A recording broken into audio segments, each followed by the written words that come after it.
대부분은 무서워서 못하죠. 왜냐면 확신이 없으니까요. 모두가 비웃고 조롱을 할 때 110억 자산가, 어떻게 투자하는가에 대해서 오늘 이야기를 해보려고 해요. 남들 다 손가락질하는 자산에 투자를 해서 막대한 부를 쌓는다는 게 이게 정말 말이 된다고 생각하시나요? 오늘은 제가 그분의 생각법, 그 단단한 어떤 확신이 대체 어디서 오는지 그 비밀을 보여드리도록 하겠습니다. 오늘 영상의 주인공은 무한매수법을 만드신 라오어님이에요. 저도 책으로 보고 라오어님 팬이 돼가지고 굉장히 응원을 했거든요. 이분이 이제 TQQQ나 속슬 같은 레버리지 매매법을 공개하셔서 진짜 엄청난 조롱을 당하셨어요. 특히 22년 하락장 같은 경우에 엄청난 조롱을 당하셨거든요. 근데 결국 자신의 방법으로 순자산 110억을 이뤄내신 분입니다. 그리고 파이어를 이제 하신다고 선언을 하셨는데 저는 진짜 멋있어요. 정말 멋있다고 생각합니다. 근데 댓글을 보면 이거 하다가 뭐 완전 망했다 뭐 이런 사람들도 많거든요. 도대체 라오어님 그분들 망했다고 하시는 분들은 뭐가 다를까요? 어찌됐건 똑같은 방법이잖아요. 라오어님이 이 싱글파이어 영상에서 이야기하신 건 결국 뭐 여러 가지 이야기를 하셨지만 결국은 위험 구간을 미리 시뮬레이션 해보지 않는다 라는 얘기였어요. 시뮬레이션을 해보지 않으면 위험 구간에서 막 떨어지는 구간에서 어떤 일이 일어날 때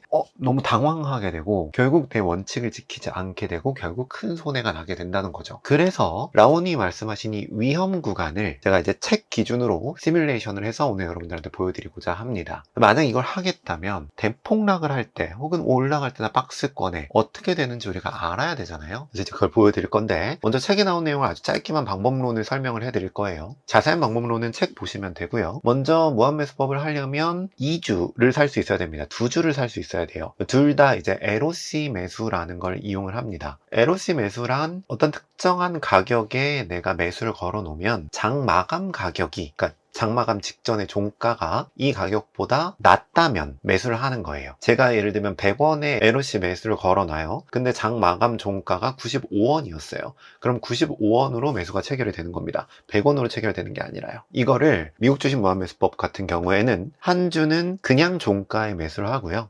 다른 한 번은 내 평단가보다 종가가 낮을 때 매수를 합니다. 즉 절반은 그냥 계속 사는 거고 절반은 평단가를 계속 낮추는 거예요. 그리고 매도 같은 경우에는 책에는 이제 10%라고 10% 이익이 되면 매도라고 적혀 있는데 라오님께서 점점 발전시키셨나 봐요. 아무래도 책이 나온 지 좀 오래되긴 했으니까요. 영상에는 이제 20%에서 30%까지도 말씀을 하시더라고요. 즉 시기에 따라서 그리고 자신이 생각하는 어떤 가치관에 따라서 조금씩 변동을 하는 것 같습니다. 그래도 책에 10%로 나왔으니까 10%로 GPT한테 코드를 만들어 봤어요. 이런 식으로 코드를 만들어 줘 라고 해서 GPT가 이런 식으로 코드를 주면 이 코드를 그대로 복사해서 파이썬으로 그대로 붙여넣기를 한 거고요. 이거를 이게 run 버튼이거든요. 이 버튼을 눌러서 실행이 이렇게 여러 데이터를 받아와서 백테스트를 생성을 했다 라고 확인할 수가 있습니다. 자, 그럼 한번 열어볼게요. 이렇게 백테스트 결과가 나오고요. 에셋은 $10,000로 본 겁니다. $10,000로 첫 매수를 했었을 때에 얼마나 홀딩을 하게 되냐. 무한매수법 같은 경우에는 가지고 있는 자산을 40분할해서 매수를 하거든요. 40분할 한 걸 또 두 개로 쪼개서 매수를 하니까 그런 부분들이 이제 반영이 된 거겠죠. 그래서 첫 매수 할 때 액션을 보면 그래서 40분할한 가격으로 계속 매수를 하다가 쭉 매수를 하다가 평단보다 10% 위에 올라가면 이제 어느 정도 올라가면 평단보다 높아지기 때문에 종가 매수만 하는 거죠. 그러다가 전량 매도 처리를 합니다. 이런 방식인데 언제를 봐야 되는가? 우리는 언제를 봐야 되는가? 이 시기를 볼 겁니다. 21년 11월 22일부터 22년 12월까지 어떻게 보면 이게 가장 라오님이 말씀하신 위험 구간이 아닌가 싶어요. 물론 이때도 있지만 가장 이제 시각적으로 보는 큰 하락은 이쯤이었거든요. 이게 82% 하락된 시점이었습니다. 자, 이때 21년 11월 22일로 가볼게요. 그러면 맨 왼쪽에 이게 날짜거든요. 15년 2월 6일이란 소리입니다. 그러니까 2월 6일인데 15년이란 소리예요. 그럼 21년 11월 22일이니까 밑으로 내려가면 21년 11월 22일 이때입니다. 이때고요. 자, 이때부터 무슨 일이 벌어진지 볼게요. 21년 11월 20일에도 매수 중이었고요. 22일에도 이제 매수 중이었고 매수를 계속해서 언제까지 매수를 하냐면 보면 언제까지 매수를 하냐면 쭉 매수를 계속하죠. 이때까지 합니다. 이때까지 매수를 해서 22년 1월 18일까지 계속 매수를 하는 거예요. 한 번도 10% 이상 올라가지 못했습니다. 그래서 그 날짜가 어디냐면 여기 보시는, 좀 더 크게 보면 여기 보시는 이 구간이거든요. 여기, 즉 10월부터 계속 매수를 해서 팔지 못하고 계속 매수를 하다가 여기까지 온 겁니다. 이게 이제 40분할이 다 산, 내 자산을 전부 이제 매수를 한 경우였어요. 자, 그럼 이거를 만약에 팔지 못하고 이대로 계속 가지고 있었다면 이건 어떻게 되는가? 당연히 22년 12월 28일까지는 못 팔았고요. 즉 1년 정도 계속 보유를 하고 있는 거죠. 언제 이걸 팔게 되냐면 이때 팔게 됩니다. 24년 7월 10일에 팔게 돼요. 즉 22년 1월 18일부터 한 2년 5개월에서 6개월 정도 보유를 하고 있어야 이때 물린 게 이때 처리가 됩니다. 분할 매수로 평단가를 낮추긴 했지만 그 평단가가 한 요 정도 수준이 되는 거고요. 그 수준을 넘기는 순간이 이제 미국 주식이니까 우상향을 하니까 오긴 하지만 그래도 한 2년 정도는 물리고 있었다 라는 겁니다. 몇몇 분들이 이제 쿼터 매도에 대해서 말씀을 하셔서, 물렸을 경우에, 즉 40분할이 물렸을 경우에 쿼터면은 4분의 1이잖아요. 40분할 물리면 4분의 1 매도를 하면 그럼 무슨 일이 벌어지는가? 그 쿼터 매도에 대해서도 한번 보도록 할게요. 다 백테스트를 한번 해봤거든요. 그랬더니 쿼터 매도한 백테스트 결과는 얘고요. 얘고 보면 마찬가지로 1월 18일 이때 무슨 일이 벌어졌냐면 18일에 강제 매도를 한번 하고요. 40분할이 가득 차니까. 그리고 2월 1일에 또 4분의 1 매도를 하고요. 2월 15일에 또 4분의 1 매도를 하고요. 3월 2일에도 4분의 1 매도를 하고요. 이렇게 몇 번을 하냐면 보여드릴게요. 그래프로. 이렇게 됩니다. 18일에 4분의 1 1차 매도를 하고, 그리고 7일에 매도를 또 하고요. 그리고 15일에 매도를 또 하고, 이렇게 4, 5, 6, 7, 8, 9, 10, 11, 12, 13 까지 매도를 하고 13차 이후에 전량 매도를 합니다. 즉 이때까지는 계속 4분의 1씩 팔면서 수량을 줄이고 다시 사고, 수량을 줄이고 다시 사고, 평단가를 또 낮추고 이런 구간일이 벌어지는 거예요. 자, 그럼 사실 이렇게 했었을 때 마이너스 몇 퍼센트냐, 이걸 마이너스 몇 퍼센트까지 버틸 수 있느냐, 사실 이게 궁금한 거잖아요. 그래서 그걸 보여드릴게요. 그 전에 영상이 좀 도움이 되셨다면 구독을 좀 부탁드립니다. 제가 투자에 도움이 되는 영상을 꾸준히 계속 만들어서 올릴 예정이니까요. 구독 눌러주시면 여러분들의 투자 생활에 도움이 되실 거라고 생각을 합니다. 자, 마이너스 몇 퍼센트까지 가냐면 이렇게 됩니다. 마이너스 11%까지 가요.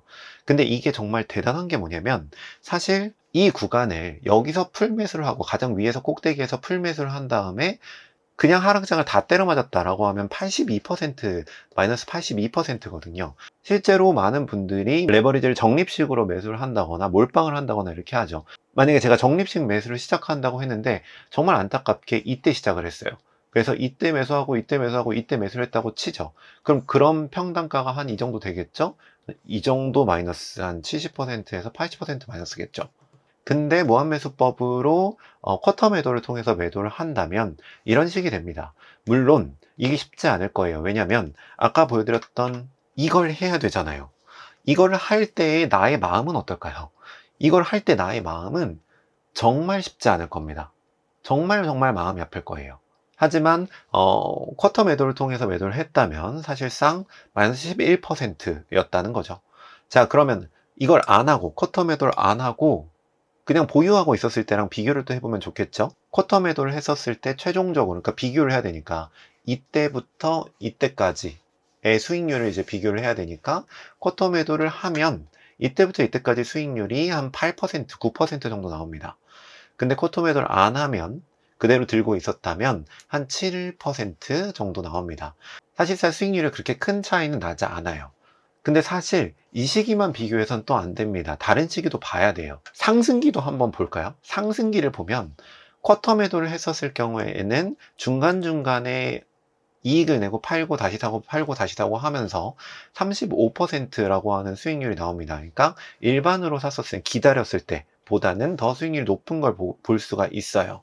자, 근데 최종 결과도 한번 볼까요? 최종 결과를 보면 정말 놀라운 일이 벌어지는데요. 이렇게만 보면 와, 쿼터 매도가 훨씬 좋네 라고 생각할 수 있지만, 제일 처음 시작, 즉 15년 1월 2일부터 현재까지 무슨 일이 벌어졌는가?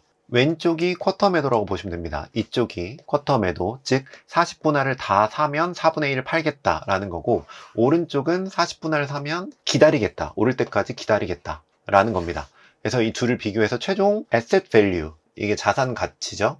에셋 밸류를 보도록 할게요. 그럼 어떻게 되냐면 쿼터 밸류의 에셋 밸류는, 그러니까 $10,000를 투자했을 때 28,000이 됩니다. 근데 그냥 일반 무한 매수로 했었을 경우에는 $10,000를 투자했었을 때 43,000이 됩니다. 여기서 이만큼 차이가 나는 거예요. 일반적인 무한 매수로 하고 그냥 오를 때까지 기다리는 게 사실 중간중간 매도를 하는 것보다 훨씬 수익률이 높았습니다. 왜 그럴까요? 사실 상승장이나 하락장 같이 어떤 변동성이 있는 구간에서는 쿼터 매도가 훨씬 더 좋았어요. 하지만 박스권을 한번 볼까요? 박스권에서는 여기서부터 여기까지입니다. 이렇게 움직였어요. 이때는 쿼터 매도를 해서 중간중간 손해를 내는 게 아니라 기다려서 반짝 오른 시점에서 매도를 모두 이뤄낸 게 거의 한 3배 정도 차이가 납니다. 이런 박스권 구간들이 누적이 되면서 일반적인 무한매수법이 훨씬 더 높은 투자 수익률을 낸 거예요. 여기까지 다양한 구간에서 이제 무한매수법에 대한 시뮬레이션을 해봤습니다. 결국 라오님이 말씀하신 것 중에 제가 굉장히 인상 깊었던 건 그분은 자신을 엑셀을 가지고 노는 걸 굉장히 좋아하는 분이라고 표현을 했어요. 즉 자신의 생각을 백테스트 해보고 테스트 해본 결과를 토대로 이런 식으로 변화하면 어떨까, 저런 식으로 변화하면 어떨까를 계속 고민을 하신 거죠.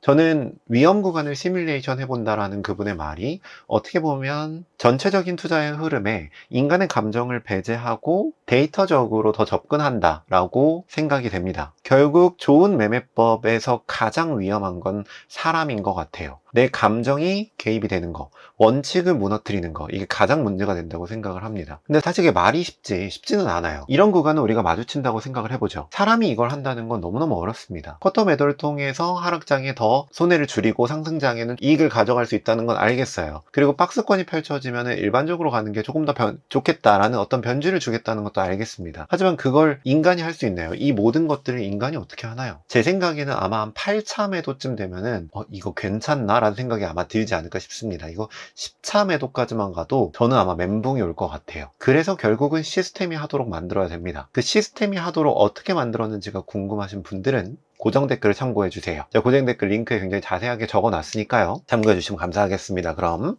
이번 영상은 여기까지 진행해 보도록 할게요. 감사합니다.